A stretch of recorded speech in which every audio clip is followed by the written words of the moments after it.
كذبوا بالحق لما جاءهم فهم في أمر مريج أفلم ينظروا إلى السماء فوقهم كيف بنيناها وزيناها وما لها من فروج والأرض مددناها وألقينا فيها رواسي وأنبتنا فيها من كل زوج بهيج تبصرة وذكرى لكل عبد منيب ونزلنا من السماء ماء مباركا فأنبتنا به جنات وحب الحصيد والنخل باسقات لها طلع نضيد رزقا للعباد وأحيينا به بلدة ميتا كذلك الخروج كذبت قبلهم قوم نوح وأصحاب الرس وثمود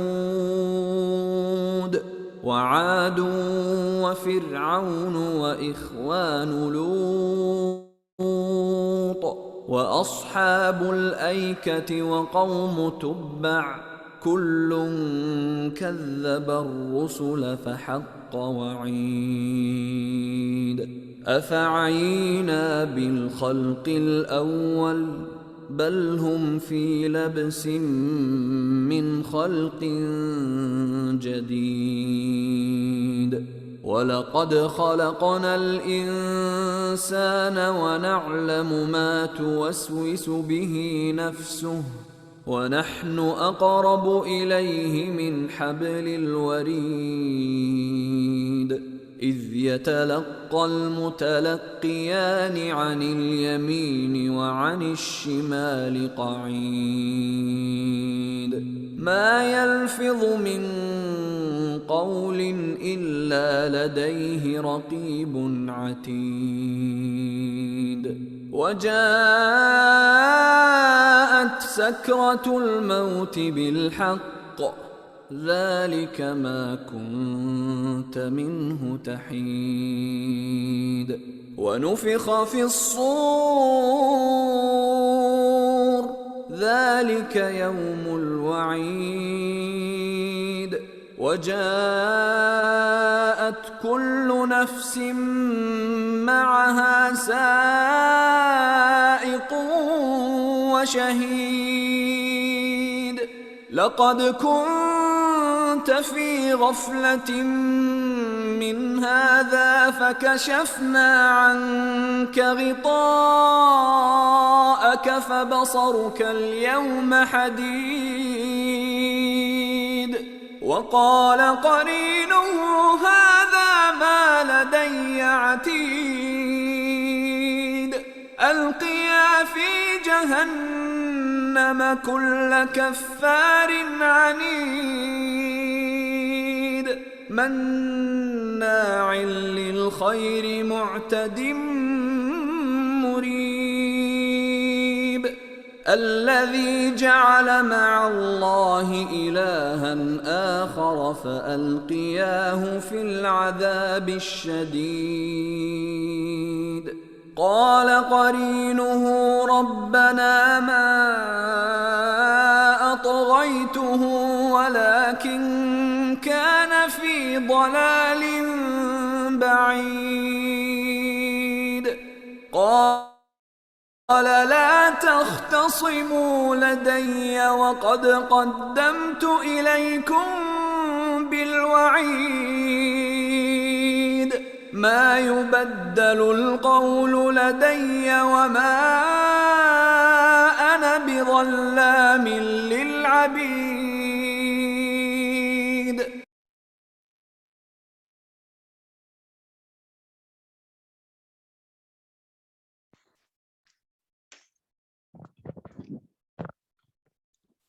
السلام علیکم ورحمۃ اللہ وبرکاتہ. نحمده ونصلي على رسوله الكريم اما بعد فاعوذ بالله السميع العليم من الشيطان الرجيم من همزه ونفخه ونفثه بسم الله الرحمن الرحيم. تمام تعریفیں اللہ رب العالمین کے لیے زیبا ہیں اور درود و سلام ہو محمد صلی اللہ علیہ وسلم پر. الحمدللہ اللہ کے فضل سے ہمارا جو یہ سیریز رمضان کا جو چل رہا ہے اللہ کے فضل سے بہت ہی اچھے انداز میں چل رہا ہے. اللہ تعالیٰ سے ہم دعا کرتے ہیں کہ اللہ تعالیٰ ہمارے اس سننے کو ہمارے اس بولنے کو قبول فرمائیں اور ہم تمام کو رمضان کی ساری رحمتیں اور برکتیں ہمیں نصیب فرمائیں. انشاءاللہ آج کا ہمارا جو درس ہوگا اس کی شروعات ہم قرآن مجید کی تلاوت سے کریں گے اور قرآن مجید کی تلاوت کے لیے میں دعوت دیتا ہوں مصباح سید کو کہ وہ قرآن مجید کی کوئی صورت اپنی بہترین آواز میں ہم کو سنائیں. بارک اللہ فیکم. مصباح سید.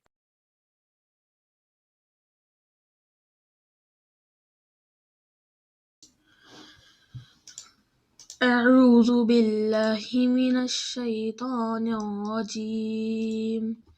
بسم الله الرحمن الرحيم. إنا أنزلناه في ليلة القدر وما أدراك ما ليلة القدر. ليلة القدر خير من 1000 شهر. تنزل الملائكة والروح فيها بإذن ربهم من كل أمر. سلام هي حتى مطلع الفجر. ماشاء اللہ تبارک اللہ. یہ تھے مصباح سید.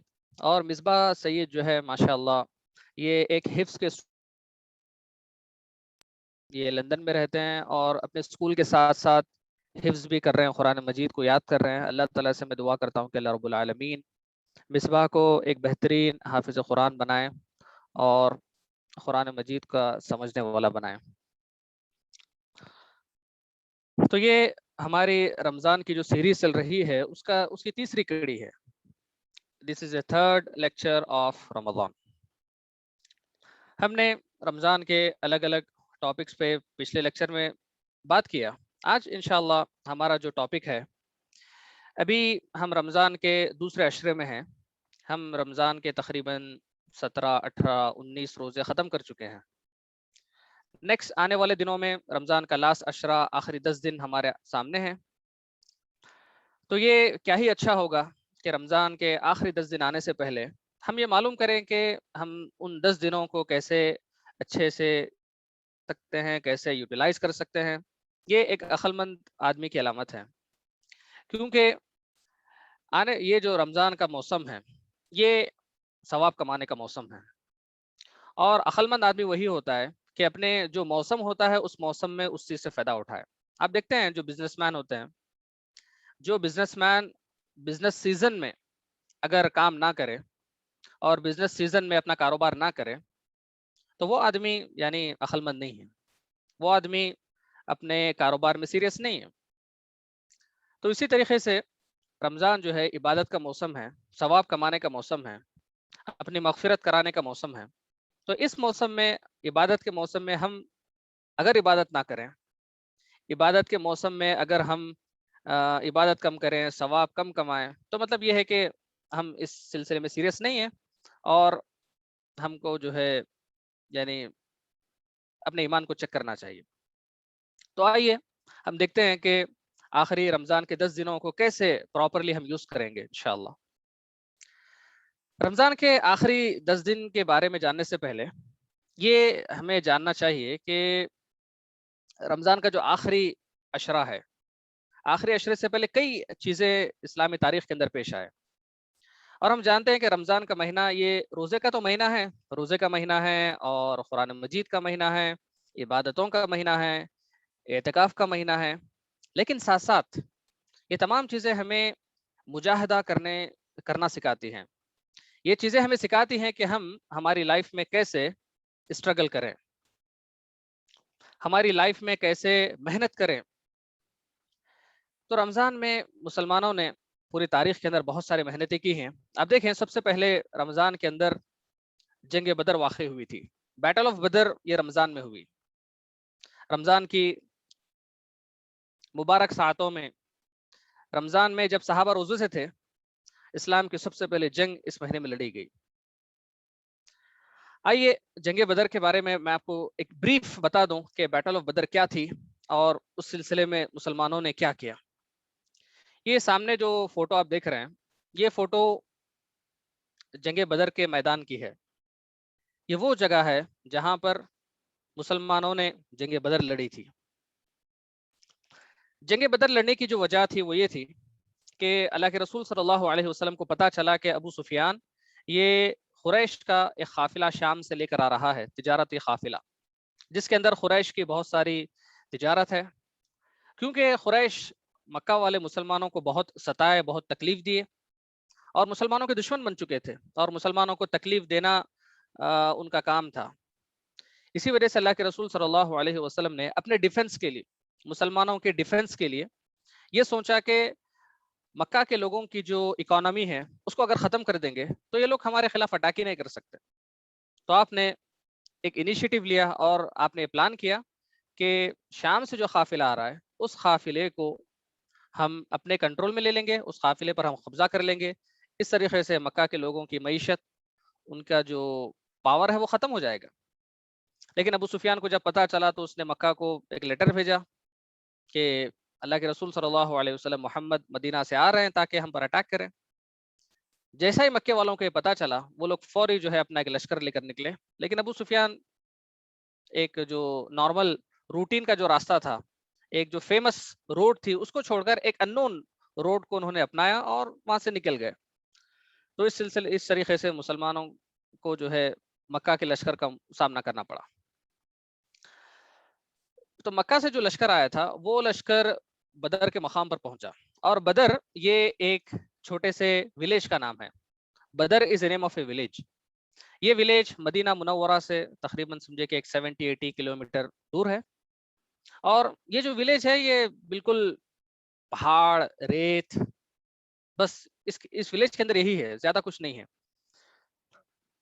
اور یہ جو مسجد آپ دیکھ رہے ہیں اس کا نام مسجد عریش ہے۔ یہ مسجد بدر کا جو ولیج خریا ہے، بدر کے چھوٹے سے گاؤں کے اندر یہ مسجد ہے، مسجد عریش ہے۔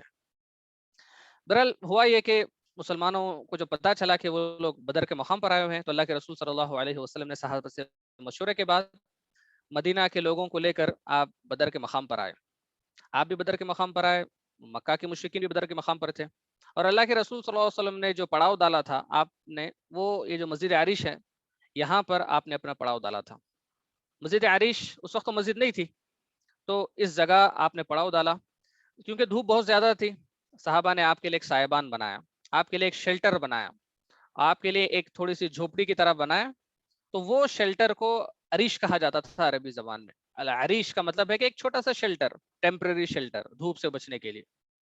آج سعودی حکومت نے اس شیلٹر کے جگہ پر یہ مسجد بنایا ہے، اور اس مسجد کا نام ہی مسجد عریش رکھا ہے۔ اور یہ دیکھیں، یہ گراؤنڈ ہے جہاں پر جنگ بدر ہوئی تھی، اور یہ عریش کا جو مقام ہے یہ تھوڑا سا ہل پر ہے، یہ ہل ہے اور یہ ڈاؤن سائڈ ہے ہل کا، اور یہ جو ہے ایگزیکٹ پلیس ہے جہاں پر جنگ بدر ہوئی تھی۔ یہ لاسٹ ٹائم میں جب سعودی عرب میں جنگ یعنی خریا بدر کا جو ولیج ہے وہاں پر ہم نے وزٹ کیا تھا، تو اس وقت میں نے فوٹوز لیا تھا، سوچا کہ آپ کو بتا دوں۔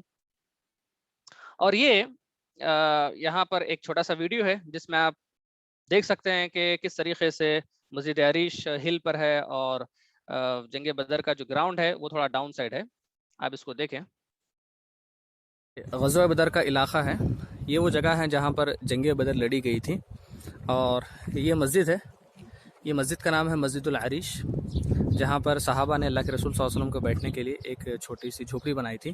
آج یہ مسجد ہے، اور یہ جتنے بھی آپ کو چیزیں نظر آ رہی ہیں، یہ جو علاقہ ہے، جتنے جھاڑ ہیں، یہ سب کہتے ہیں کہ یہی وہ علاقہ ہے جہاں پر جنگ بدر لڑی گئی تھی۔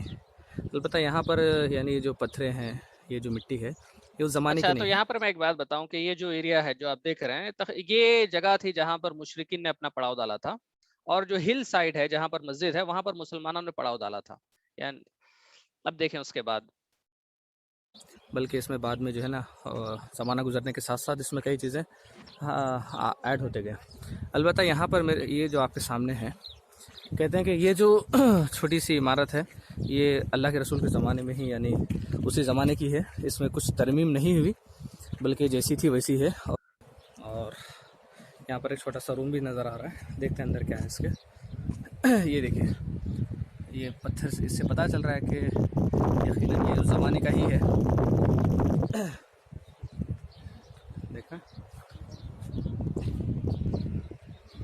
ابھی تو کچھ نہیں ہے، یہ بس مسجد ہے، مسجد عریش. یہاں پر اللہ کے رسول کا خیمہ تھا جہاں پر اچھا اللہ میں کے آپ رسول کو ایک صلی بات اللہ علیہ بتا دوں یہاں پر کہ یہ جو دیکھ رہے ہیں، میں نے کہا کہ اس ویڈیو میں یہ اللہ کے رسول صلی اللہ علیہ وسلم کے زمانے میں بنایا گیا تھا. اس کا کوئی آتھینٹک پروف نہیں ہے لیکن لوگ اس کو کہتے ہیں کہ بھئی اس زمانے کا ہے. اور جنگ بدر کے وقت میں یہاں پر بھی کچھ صحابہ کو آپ نگرانی کے لیے ٹھہرائے تھے. تو بہرحال یہ جنگ بدر کا جو ہے ایک بریف انٹروڈکشن تھا.